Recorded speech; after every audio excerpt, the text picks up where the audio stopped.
Hello folks, my name is Ralph Geronimo and I have the pleasure of being a business broker in South Florida where the sun is always shining. So wherever you are in the world, if the sun is not shining, consider coming here and contacting me at ralphgeronimo.com if you have an interest in purchasing a business, or even if you're here, you desire to sell a business and move on with the next part of your life. This morning, I'm going to be sharing with you what you should ask for and get when negotiating a lease, a new lease. A lease is really the main heartbeat of a business, whether you are renting a warehouse, flex space, a storefront, or a single standing building somewhere. The lease is what makes you happen. And it means that you will have peace and tranquility in what is called quiet enjoyment during the term of the lease, that you and the landlord will get along and you pay the rent and he's happy to receive it and he leaves you alone. That's called quiet enjoyment. And that's very important. But when you want to go to sell your business, what is most important within that lease that you have negotiated? And first of all, I am not an attorney and I do not draw leases.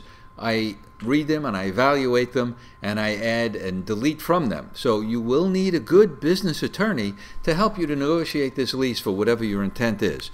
And the first thing I'm going to talk about is the use clause. What is the use that you want to put in? Do you want to put in a dry cleaning store, a chocolate place? Do you want to put in a income tax franchise? Whatever it might be. Do you want to lease a warehouse to do some manufacturing or distributing? So the use clause will be very, very particular, and you want to have, wherever you are, you want to be the exclusive. You want to have the exclusive to perform this function within this particular setting.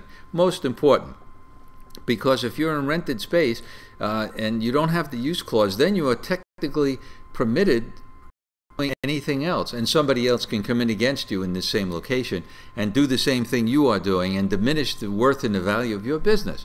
You don't want that to happen, do you? So have your attorney look this over and make sure you have exclusivity in your use clause. Subordinate and conditional assignment, that's very important also.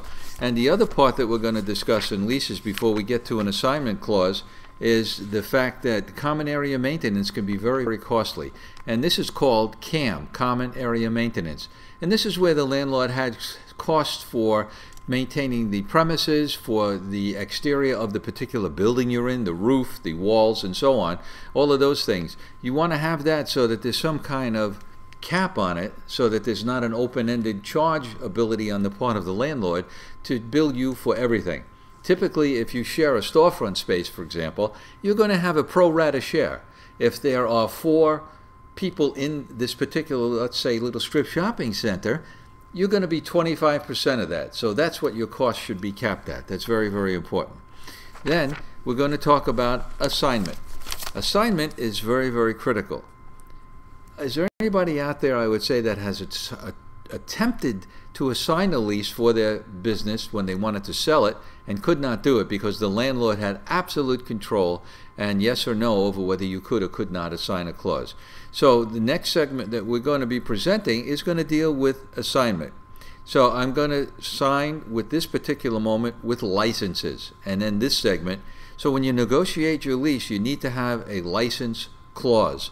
So in the event that the local governmental entity, the town, the city, the county, says you cannot do this, you are not bound to the lease. So that's very important. So when you're negotiating your lease, put in the clause that if you cannot get the necessary governmental permits or licenses within a given period of time, you will not be bound to the lease. I have known of people that have not put that in, and the landlord has held them to the lease, and it's been very, very costly. So thanks for tuning in. That's Ralph Geronimo. And again, you can find me at ralphgeronimo.com. You'll have all my contact information, phone numbers in beautiful South Florida. Thank you very much. And we'll see you again.